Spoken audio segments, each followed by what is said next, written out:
네, 반갑습니다. 고번입니다. 오늘은 미국 증시를 일반 영상으로 분석드릴 예정이고요. 영상 편하게 시청하시면 좋겠습니다. 영상 시청하시기 앞서서 좋아요와 구독, 댓글은 언제나 큰 도움 되고 있고요. 자, 전날 비트코인 좀 강하게 하락이 나왔습니다. 현재 실시간으로도 마이너스 이상의 하락이 진행되고 있는데요. 자, 지금 저렇게 비트코인과 그리고 오늘 국장이 강하게 하락했던 이유는 차기 연준의장 케빈 러시가 매파적인 스탠스를 가지고 있기 때문에 우려감을 하락했다와 메트로폴리탄 캐피털뱅크 앤드 트러스트 은행이 파산했다라는 이슈 하나, 그리고 1월 30일부터 진행된 셧다운이 우려감이 있을 수 있다. 그리고 네 번째, 미국 재무부의 TJ 잔고가 증가하고 있다라는 여러 가지 사실 악재들이 있지만 사실 대부분 하락을 끼워 맞추기 식으로 진행되고 있다라고 보고 있어요. 자, 연준 의장의 케빈 러시는 매파적일 수도 있고 비둘기파적일 수도 있는데 실제로 지금 트럼프가 매파적인 사람을 고용할 리는 없다라고 볼 수 있고요. 두 번째, 실제로 금융권이 파산을 하면서 추가적으로 파산이 우려된다라면은 우리가 11월 말 12월 초에 급등했었던 RF 금리가 지금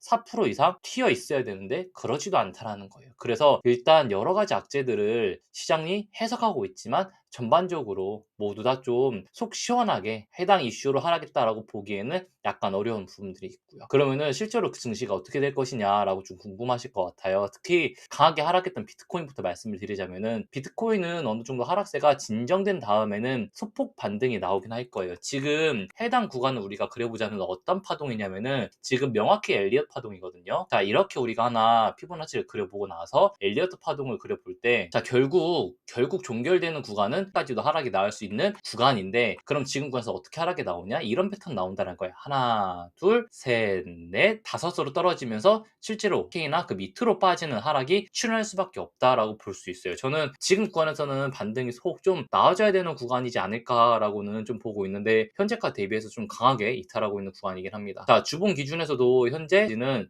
직전에 25년도 4월, 즉 관세로 인한 가장 악재인 구간까지 내려온 상태이기 때문에 지금 구간에서 지지받고 반등이 나와줘야 어느 정도 반등이 나올 수 있다라고도 해석할 수 있고요. 그리고 지금 세 번째 보시면 아시겠지만 21선과 51선이 데드크로스가 이루어지고 있어요. 즉 우리가 저 추세 매매를 진행할 때 21선과 51선의 데드크로스는 과거에도 보면 알겠지만 밀어내고 나서 단기적으로 땡기는 패턴을 가지고 있어요. 이런 구간에서도 밀어내고 단기적으로 땡겼던 구간들이고요. 실제로 25년도 11월경에도 단기적으로 땡겼던 구간들을 우리가 체크해 보자면 지금 구간 단기적으로 이탈했으면 다시 한 번 더 약간 땡기로 올라올 수 있겠구나라고 충분히 해석할 수 있다는 거죠. 뭐 이런 패턴에서도 강하게 쏟아내고 나서도 20에서 51선 데드크로스 나오면서 최소한 21선까지 반등이 나왔던 것들을 과거 패턴대로 좀 해석해 보자면 지금 구간에서 실제로 밀어내고 있는 이런 구간은 단기적으로 반등이 나오면서 해당 21선을 만나고 그 이후로 추가적으로 하락이 나올지 상승이 나올지 봐야 되지만 추가적인 하락이 나오더라도 최소한의 반등은 뭐 82, 84K 이 구간까지는 충분히 나올 수 있다라는 거죠. 그래서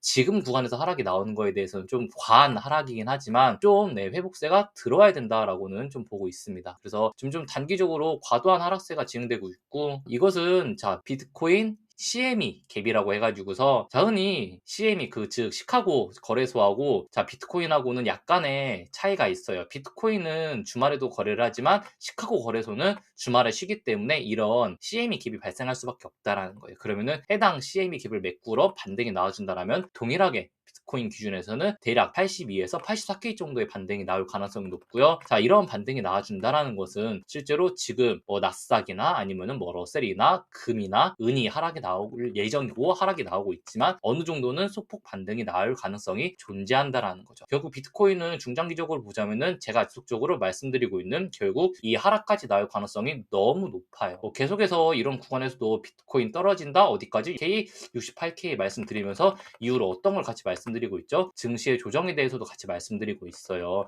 결국 우리가 중소형주 같은 경우는 결국 더 치고 올라가는 것이 아니라 어느 정도 고점 맞고 내려오고 있다라는 거예요. 특히 제가 언제 7일 전 영상에서 XXL 실제로 모두 과열권이니까 여기서 매수 타점 넣지 말자. 아무리 우리가 그거를 해도 따라갈 자리가 있고 따라갈 자리가 없는데 지금은 리스크 관리해야 된다라고 말씀드렸어요. XXL 실제로 금요일에 마이너스 12% 이상 하락이 진행되면서 강하게 하락이 쏟아졌다라는 거죠. 그래서 실제로 이런 구간에서 무리하게 따라가는 것은 진짜 위험하다라고 보고 있어요. XXL 같은 경우는 그럼 어떻게 대응하냐라고 궁금하실 텐데 아까 말씀드렸던 것처럼 비트코인의 소폭 반등이 나오고 이후로 이유로 금과 은이 어느 정도 반등이 나오면은 XXL 같은 경우도 어느 정도 소폭 하락세를 마감지을 가능성이 높다라는 거예요. 대부분 중소형주들이 포함해서 양자 섹터도 있고요, 뉴스케일 파워도 있고요. 이를 포함한 대다수 종목들이 오늘 어떻게 시작할 거냐면은 개파락 출발할 거예요. 그러면은 이 개파락 출발하는 것은 결국 V자 반등을 찍고 개파락을 메꾸는 반등은 나와준다라는 거죠. 그러면은 우리가 매도 쳐야 되는 구간은 어디? 이 구간이라는. 그렇기 때문에 아마 지금 구간에서 마이너스 종가 대비 4에서 5 더 밀리고 있을 거거든요. 아마 지금 8불에서 60불 사이 형성되고 있을 것 같은데 이게 실제로 밀리면서 우리가 어디? 대략 뭐 50불에서 54불, 50불 대략 이런 구간들 지지받아 주면은 이런 구간에서는 G라인 매수 타점이 나온다라는 거죠. 즉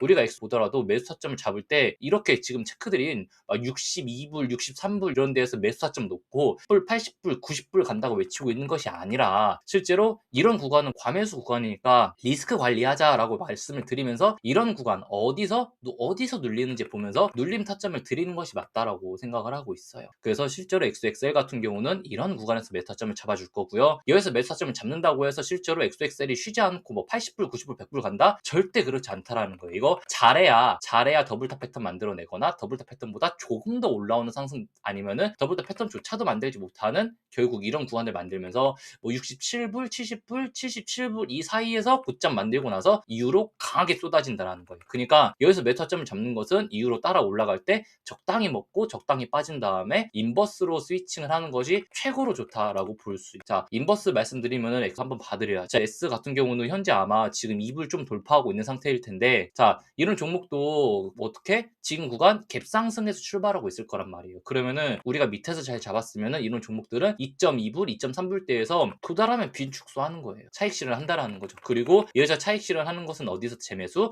대략 1.9불 대에서 2불 대 사이에서 다시 한 번 더 재매수 타점을 잡으면은 이후로 G라인 매수 타점 잡고 이후로 치고 올라가는 2.6불 아니면 그보다 더 높은 수익률 우리가 낼 수 있다라는 거죠. 이제 상승 출발 시작인데 여기서 오늘 갭상승 출발한다고 해서 이거 못 사서 안달복달할 필요가 전혀 없다라는 거예요. 왜냐면은 향후 앞으로가 떨어져야 되는 구간은 정말 뒤에 강하게 열려 있다라는 거죠. 지금 이 분홍 색깔 초등고들 보이시죠? 다 갭상승 출발했던 곳들이에요. 다 갭상승 출발했던 곳들. 그럼 이 갭상승 출발했던 거를 결국은 매꾸로 내려온다라는 거예요. 어제부터 25년도 4월부터 그렇다 할 조정 없이 쉬지 않고 올라가고 있는 증시라는 거예요. 이 점 우리가 기억하시면 될 것 같습니다. 실제로 강하게 하락에 나올 때 제대로 인버스 잡고 인버스로 수익 제대로 낸 다음에 저점에서 레버리지 매수 타점 놓고 다시 한 번 더 레버리지 수익 내면은 우리는 하락에서도 수익 내고 상승에서도 수익 낼 수 있는 충분한 타점이 나올 수 있고요. 그리고 지금 뭐 중소형주나 일부 종목들, 일부 섹터 내에서 손실 보고 손절을 하더라도 손절하고 끝나는 것이 아니라 어떤 종목을 매수했을 때 이후로 하락이 나올 때 수익을 낼 수 있는지 그리고 다시 한 번 더 레버리지를 매수해서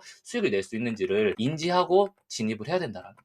자, 아까 비트코인에 대해서도 말씀을 드렸기 때문에 추가적으로 양자 섹터 한 번 더 말씀드리면은 양자는 지금 손절하지 못하셨으면은 그래서 지금 손절하지 못했으면은 이후로 지금은 손절 타이밍을 잡기가 쉽지 않아요. 그래서 결국 48불, 46불 다 손절 타점을 잡지 못했다면은 결국 지금은 한 번 하락 더 맞는 거를 기다려야 돼요. 무슨 말이냐면은 아까도 말씀드렸지만 낼 때도 지금 개파락 출발하고 있을 거란 말이에요. 그러면은 여기서 개파락을 띄운다라는 것은 결국 한 번 어느 정도 눌리고 나서 V자 반등 강하게 나오면서 지금 42불보다는 더 위에서 종가를 마감할 거예요. 이 개파락은 무조건 매꾸로 오거든요. 그래서 이 점은 걱정하지 않으셔도 되는데 추가적으로 하락하는 거에 대해서는 우리가 좀 리스크 관리를 해야 될 필요성은 있다라고 볼 수는 있고요. 단기적으로는 과하게 빠졌어요. 일봉, 4시간봉, 1시간봉 모두 정말 과하게 빠져있는 과매도 상태이기 때문에 오늘 시장에서 V자 반등이 나와도 어느 정도 대략 42불에서 44불 사이는 아이온큐 기준으로 반등이 나와줄 것이고 이런 구간에서 비중을 축소하고 이후로 아까 말씀드렸던 뭐 인버스를 매수하든 하는 우리가 스위칭 포지션을 가져가야 된다라고 말씀드리고 있는 거죠. 이미 아이온큐 같은 경우는 직전에 돌파해야 되는 구간들을 이탈했고 지지받아야 되는 구간들을 모두 지지받지 못하고 깨버렸기 때문에 반등이 나오더라도 이 반등이 나올 때 매수세 막 넣으면서 막 60불, 70불, 80불 외치고 있는 것이 아니라 어느 정도 적당히 수익이 나오면은 이 종목도 자르고 떨어지는 것에서 대비해야 된다는 거예요. 결국 오르더라도 A, B, C로 올라가는 이런 하락으로 진행되면서 결국 제가 보고 있는 가장 큰 하락장에서는 아이온큐도 최종적으로 밑에 한참 밑에서 보고 있다라는 거예요. 그래서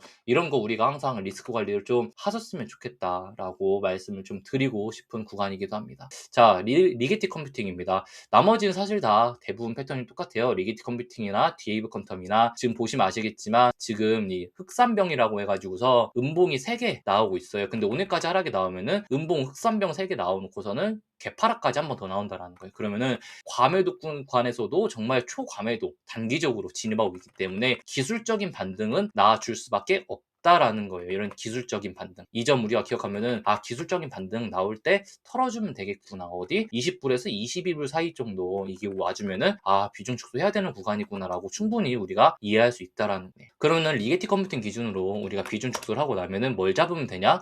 당연히 리게티 컴퓨팅 2배 인버스를 잡으면 되겠죠. 자, 리게티 컴퓨팅 2배 인버스 T제더 아마 이게 지금 뭐 28불, 29불 정도의 현재가에 형성되어 있을 텐데 이게 계속해서 안 쉬고 치고 올라가는 것이 아니라 어느 정도 올라오고 나면은 결국 이 갭을 메꾸는 하락이 나올 거란 말이에요. 그러면은 이 갭을 메꾸는 하락 내에서 대략적으로 뭐 25불, 22불 이 사이에서 재매수 타점 우리가 인버스를 잡아준다면은 여기서 인버스로 수익이 난다라는 거죠. 그러니까 하고 싶은 얘기는 뭐냐면은 후원자님들이나 구독자님들이나 내가 떨어졌어요. 떨어지는 데 있어서 손절을 하면은 마이너스 20%고 마이너스 30%고 손절 쳤어 하고 아까운 것이 아니라 이후로 인버스로 이렇게 20% 30%씩 수익을 챙기고 나면은 앞에서 손실봤던 거를 거의 해칭할 수 있고요. 그리고 내가 여기서 매도 치고 나면은 뭐예요? 레버리지가 그만큼 저렴해져 있다라는 거예요. 그러면은 똑같이 이만큼 수익률을 레버리지로 또 낸다면은 나는 프로때 인버스 수익 내고 30%대 레버리지로 수익을 또 낼 수 있는, 그러면은 앞에서 손절 친 거는 크게 손실이 아니다라고 볼 수 있는 거죠.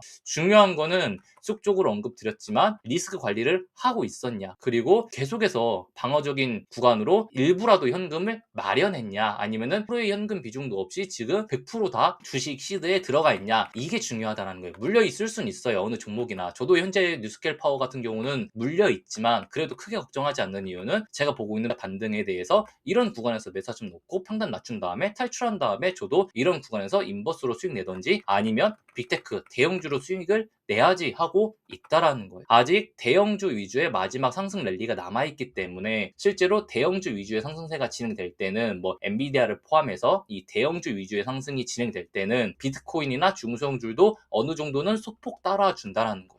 하지만 이제는 빅테크 위주의 상승세가 가파라질 수 있기 때문에 최대한 대형주 위주의 시드를 가져가는 것이 중요하다라고 말씀드리고 싶어요. 엔비디아, 마이크로소프트 등 지속적으로 언급드리고 있고요.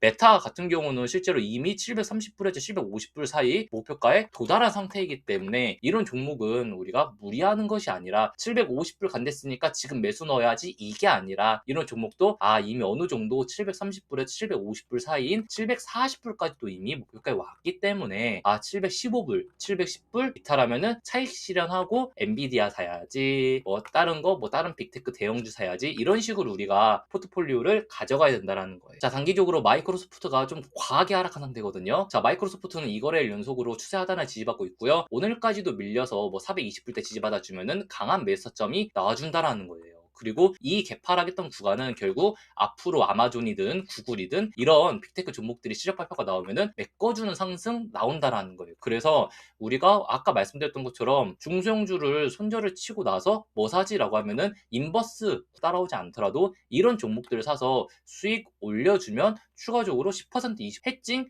가능하다라고 지속적으로 말씀드리고 있고요. 자, 인텔 같은 경우 최근에 기억하실 거예요. 그 인텔조차도 실적이 무너졌던 인텔조차도 실제로 반등이 나왔던 시장이에요. 그렇다라는 것은 당연히 마이크로소프트 같은 경우는 실적도 나와줬는데 반등 나오겠구나라고 생각하는 게 기본적이라는 거죠. 이렇게 우리가 증시를 좀 해석하시면 돼요. 그리고 어떻게 대응해야 되는지, 어떻게 손실을 메꾸고 수익으로 귀결시킬 수 있는지, 이런 전략이 필요하다라는 거예요. 지속적으로 말씀드리지만 GU 같은 경우를 우리가 뭐 21불보다 조금 더 밀려줘도 20불, 즉 이 구간에서 매수 타점을 잡아준다면은 이후로 목표가 28불에 30불은 동일하게 보고 있다라고 말씀드리고 싶습니다. 지금 추가적으로 금과 은이 좀 단기적으로 과하게 쏟아지고 있어요. 지금 2에서 3거래일 정도 두 종목 모두 강하게 쏟아지고 있고, 실제로 단기적으로 정말 뭐 거의 보름 내내 올랐던 거를 한 번에 내리꽂고 있기 때문에 이게 어떻게 되냐면은 이런 구간에서 지금 계속해서 숏 포지션이 계속해서 들어오고 있을 거예요. 그러면 시장이 인버스 잡으면은 인버스 수익 내주러 오는 것이 아니라, 자, 밑으로 누구나 다 지금 하락 뷰 기다리면서 하락 매수 넣잖아요. 그러면은 실제로 하락 안 나와요. 왜냐면은 반대로 시장에 마켓 메이커가 너도 나도 하락 보고 있는데 하락을 왜 주나요? 반대로 숏뷰 보고 있는 사람들 죽이고 나서, 그리고 나서 롱뷰 보고 있는 사람들 한 번 더 죽이고 밑으로 빠지죠. 그래서 흔히 데드캣 바운스가 나오는 이유가 이런 이유다. 그래서 실버든 금이든 이 데드캣 바운스가 나올 가능성이 당장 오늘 지금 당장 시원하게 나오지 않더라도 이번 주 화요일, 수요일, 목요일경에 나올 가능성이 존재하고요. 이렇게 상승이 나와준다면은 코인이나 중소형주들도 동일하게 따라서 반등이 나오면서 우리가 비중 축소해야 되는 구간을 명확히 잡을 수 있다라는 거죠. 직전 영상에서 금과 은이 하락하면은 코인이 하락하고 증시가 하락할 것이라고 계속해서 언급을 드렸어요. 지금 금과 은이 이렇게 하락에 나오고 있는데 코인 어떻게 되고 있고 증시 어떻게 되고 있나요? 지금 금과 은이 위험자산의 유동성을 모두 가져간 상태이기 때문에 이것은 진짜 수급이 꼬여있는 구간이다, 위험한 구간이다라고 볼 수 있다라는 거예요. 지금 증시는 코인에 비해서 크게 밀리지 않고 있어요. 결국